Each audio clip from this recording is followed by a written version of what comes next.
2025 సంవత్సరం సెప్టెంబర్ నెల వృశ్చిక రాశి. మేష వృశ్చికయోర్ భౌమ. మరి ఈ రాశి వాళ్ళకి చెప్పాలి అంటే ఈ రాశి కూడా పెద్దగా చెప్పడానికి అవకాశం కనపట్టలేదు. అయితే ఈ రాశి వాళ్ళకి ఏం చెప్పాలంటే 9 గ్రహాల్లో హస్త సాముద్రికలో చెప్పారు. మొత్తం 9 రేఖలు నిండి అరిచేతిలో 9 ఈ చిటికిన వేల కింద ఇక్కడ రవిరేఖ అంటాడు. ఈ రవిరేఖ లేకపోతే 9 రేఖలున్నా కూడా వారి జీవితం వృధానేనన్నారు. అటువంటి రవి స్వక్షేత్రంలో ఉన్నాడు. ఈ రాశి వాళ్ళకి ఆల్రౌండ్ ఏ పనైనా సాగుతుంది అని చెప్పాలి. ఎందుకంటే మనం సరిగా చెప్పాలి అంటే ముఖ్యంగా నవగ్రహాల మధ్యలోకి వచ్చేప్పటికల్లా సూర్యుడే మధ్యలో ఉంటున్నాడు. దేవతల దగ్గరికి వచ్చేప్పటికల్లా పొద్దున్నే ఉదయం బ్రహ్మస్వరూపం సూర్యుడు, మధ్యాహ్నంతో మహేశ్వరం సూర్యుడు, సాయంకాలం స్వయం విష్ణువు సూర్యుడు. సూర్యభగవానుడు బ్రహ్మ విష్ణు మహేశ్వర స్వరూపంగా నమస్కారం చేస్తాం. ఈ సూర్యుడు లేకపోతే ఒక్క సెకండ్ ఒక్క నిమిషం కూడా మనం బతకలేము. సూర్య కిరణాలు భూమి మీద పడకుండా ఒక్క నిమిషం ఆగినా సరే రకరకాలైన మనల్ని జీవరాశుల్ని మొత్తాన్ని నాశనం చేసేటువంటి సూక్ష్మజీవులు పడతాయి. అందువల్ల సూర్య భగవానుడు లేకపోతే ఏది లేదు. ఈ వృశ్చిక రాశికి మరి ఆ రవిని చూసుకోవాలి. అయితే ఈ రాశి వాళ్ళకి ఉద్యోగం బాగుంటుంది, విదేశీ యానం బాగుంటుంది, వివాహం కావడానికి బాగుంది, వివాహమైన వాళ్ళకి సంతానం కలగడానికి బాగుంది, భార్యాభర్తలకు అనుకూలత బాగుంది, వ్యాపారం పూర్తిగా సాగటానికి బాగుంది. అయితే చూస్తే ఎట్లా ఉందంటే నోరు మాత్రం మంచిది కాదు వాళ్ళకి. నోరా వీపుకి దెబ్బలు తాగాయన్నట్ట. ఎందుకంటే వాక్సిద్ధికారకుడు గురువు. ఆ గురువు అష్టమ స్థానంలో ఉన్నాడు. అందువల్ల నీవు మాట్లాడే మాట ప్రతిదీ కూడా అవతల వాళ్ళకి విరుద్ధంగా ఉంటుంది. నీ నోరు జాగ్రత్తగా పెట్టుకోవాలి. తర్వాత దాదాపుగా చెప్పాలంటే చిరిసగం బాగుందని చెప్పాలి. ఈ చిరిసగం బాగుందని చెప్తే ఎట్లా ఉందంటే మిగతా గ్రహాలు మరి చాలా ఇబ్బంది పరిచే ఉన్నాయి. ఏమిటా అంటే ఇనుము వ్యాపారం చేసేవాళ్ళకి పూర్తిగా బాగాలేదు. మరి కొన్ని ఎవరికి అర్థం కాని వ్యాపారాలు, కష్టపడకుండా సంపాదన చేసే వ్యాపారాలు, వాటి పేర్లు చెప్పడం మంచిది కాదు. అటువంటి వాళ్ళకి పూర్తిగా బాగాలేదు. తర్వాత వ్యవసాయదారులకు పూర్తిగా బాగాలేదు. వ్యవసాయదారుల ఇబ్బంది కూడా వ్యవసాయదారులకు బాగా ఇబ్బందిగా ఉండేటుంది. మరి మనిషి మాట కుదరనటువంటి పరిస్థితి బాగా ఎక్కువగా కనపడుతుంది. ఈ మనిషి మాట సరిగ్గా కుదరాలి అంటే ఎప్పుడూ నీ ఇష్టదైవాన్ని పూజించాలి. ఎవరికి ఇష్టదైవం ఎవరైతే వాళ్ళని పూర్తిగా స్మరించాలి. ఎందుకంటే భగవంతుడు ఒక్కడే. ఎన్ని రూపాలతో అనుకుంటే అన్ని రూపాల్లో కనపడతాడు, కానీ అన్ని రూపాల్లో నేను రక్షిస్తాడు. కానీ దేవుడు అనేవాడు ఒక్కడే.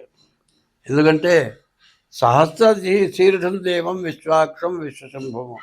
వేల మంత్రాల్లో ఏం చెప్పారంటే 1000 తలకాయలు ఉన్నట్టు దేవుడికి. ఆయన కన్ను భూమి నక్షత్ర మండలం అంత ఉందిట. అంత కన్నున్న దేవుడిని నువ్వేమైనా చూస్తావా? నీకు కనబడతాడా? పోనీ అటువంటి దేవుడు ఎట్లా ఉన్నాయా అంటే గాలిని ఏమైనా పట్టుకుంటావా?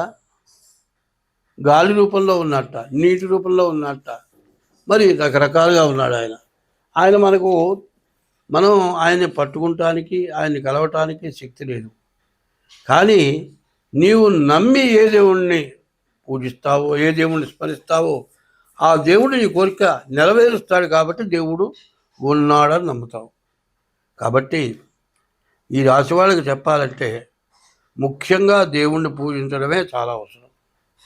ఈ దేవుణ్ణి పూజించడంలో నీ ఇష్టదైవాన్ని పూజించడం ఇంకా అవసరం.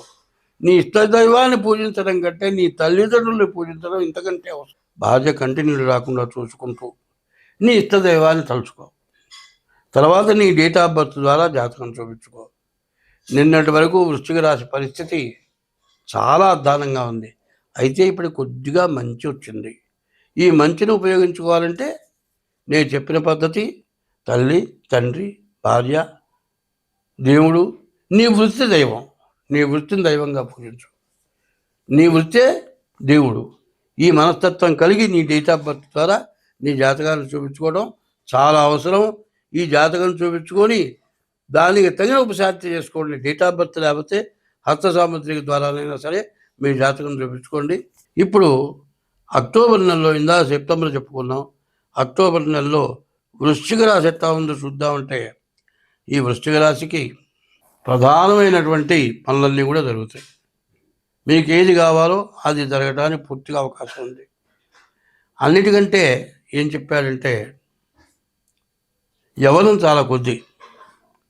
ఈ యవనంలో జాగ్రత్తగా ఉండాలి. ఈ యవనంలో జాగ్రత్తగా ఉండాలంటే మన హిందూ ధర్మంలో ఒక పురుషుడికి ఒకతే భార్య. భార్య భాగం పంచుకునేది, భర్త భరించేవాడు. ఆ పద్ధతుల్లో కనుక నువ్వు నిలబడితే నీకు ఎటువంటి సమస్య రాదు. ఈ నెలలో నీకు ఎటువంటి ఇబ్బంది లేదు.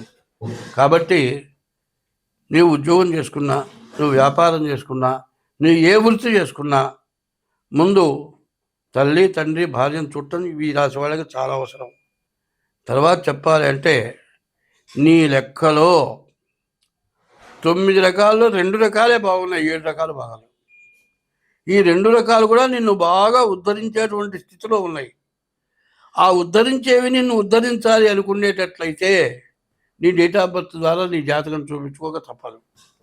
అయితే ఎక్కడ నీవు చెప్పిన తల్లిదండ్రి, భార్య, దైవం, వృత్తి, ఇది చెప్తున్నా, తల్లి, తండ్రి, గురువు, మరి దేవుడు, నువ్వు చేసే వృత్తి, ఈ 5 మీద ఎక్కడ తప్పుడు నడత లేకుండా ఉండాలి. ఎవరిని అసూయా ద్వేషాలతో చూడకూడదు. తల్లిని ఎక్కువగా చూసి భార్యను తక్కువగా చూడటం, భార్యను ఎక్కువగా చూసి తల్లిదండ్రుల్ని ఎక్కడికో పంపించడం. విద్య నేర్పిన గురువుని కనీసం నువ్వు ఏ వృత్తి చేసేటప్పుడు 2 కళ్ళు మూసుకొని గురువుని కళ్ళతో, మరి జ్ఞాన నేత్రంతో నీ గురువుని చూసుకొని నమస్కారం చేసుకొని ఏ వృత్తి అయినా సరే చేసేవాడు ఎంతైనా పైకొస్తాడు. కాబట్టి ఇది చాలా అవసరం. ఎందుకంటే 7 భాగాలు పూర్తిగా నీకు బాగాలేవు, 2 భాగాలే బాగున్నాయి. కాబట్టి ఈ 2 భాగాలు కూడా నీకు బాగా ఉపయోగపడేటువంటి స్థితిలో ఉన్నాయి. కాబట్టి దీన్ని నువ్వు ఉపయోగించుకోవాలనుకుంటే ముందు నేను చెప్పిన తల్లి, తండ్రి, గురువు, దైవం, వృత్తి, వీటిని జాగ్రత్తగా చూసుకుంటూ నీ డేట్ ఆఫ్ బర్త్ ద్వారా నీ జాతకాన్ని చూపించుకోవాలి. అట్లా ఎప్పుడైతే చూపించుకుంటారో ఈ వృశ్చిక రాశి వాళ్ళకి అక్టోబర్ నెలలో పూర్తిగా బాగుంటుంది. ఈ అక్టోబర్ నెలలో మరి మరణించిన తల్లిదండ్రులే కాదు, నీకు పిల్లనిచ్చినటువంటి వాళ్ళు నీ జీవితాన్ని రక్షిస్తున్నారు, నీ వంశాన్ని ఉద్ధరిస్తున్నారు. కన్న తల్లిదండ్రులకు అన్నం పెట్టడమే కాకుండా అత్తగారు నీకు ఏదైనా గుడ్డలు తెచ్చిపెట్టినా, నీకు ఏదైనా ఇస్తే ఆ గుడ్డలు మా పనివాళ్ళు కూడా పెట్టలేమేమో అంటారు. అంత అగౌరవంగా అత్తమామని దూషిస్తున్నారు. తల్లిదండ్రుల కంటే అత్తమామలు చాలా విశేషమైన వాళ్ళు. తల్లిదండ్రులకి పండగ వచ్చిందంటే గుడ్డలు పెట్టో, పెళ్లి చేసుకుంటే గుడ్డలు పెట్టో, ఏదైనా సంతోషంగా ఉంటే గుడ్డలు పెట్టో, నమస్కారం చేయటం, బర్త్డే వస్తే దండం పెట్టడం, అట్లా చేసినట్లే అత్తమామల్ని కూడా నీ వంశాన్ని నిలిపేవాళ్ళు కాబట్టి వాళ్ళని కూడా గౌరవిస్తూ, మన హిందూ ధర్మం ఎట్లాంటిదంటే ధర్మో రక్షత రక్షిత, ధర్మాన్ని నువ్వు రక్షిస్తే నిన్ను ధర్మం రక్షిస్తుంది. ధర్మస్య జయోస్తు, నీ ధర్మం ఎప్పుడూ జయమే, అపజయం లేదు. నువ్వు ఎప్పుడైతే అధర్మానికి దిగుతావో అధర్మస్య నాశోస్తు, ఆ ధర్మం నిన్ను నాశనం చేస్తుంది. ప్రాణిషు సద్భావనాస్తు, 84 లక్షల రకాల జీవరాశులు ఉన్నాయి. ఏ జీవరాశిని హింసించకుండా ఉంటే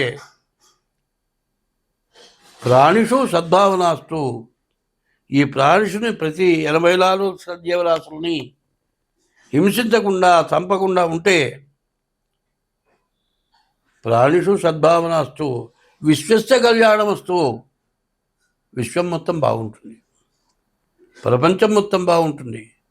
మనం చూడనటువంటి లోకాలు ఉన్నాయి, అటువంటి లోకాలు కూడా బాగుంటాయి. అటువంటి లోకాలు బాగుండాలి అంటే నేను చెప్పినవన్నీ మీరు అవలంబించండి. మీ డేట్ ఆఫ్ బర్త్ ద్వారా మీ జాతకం చూపించుకోండి, మీకు అన్ని విధాలు బాగుంటుంది. స్వస్తి.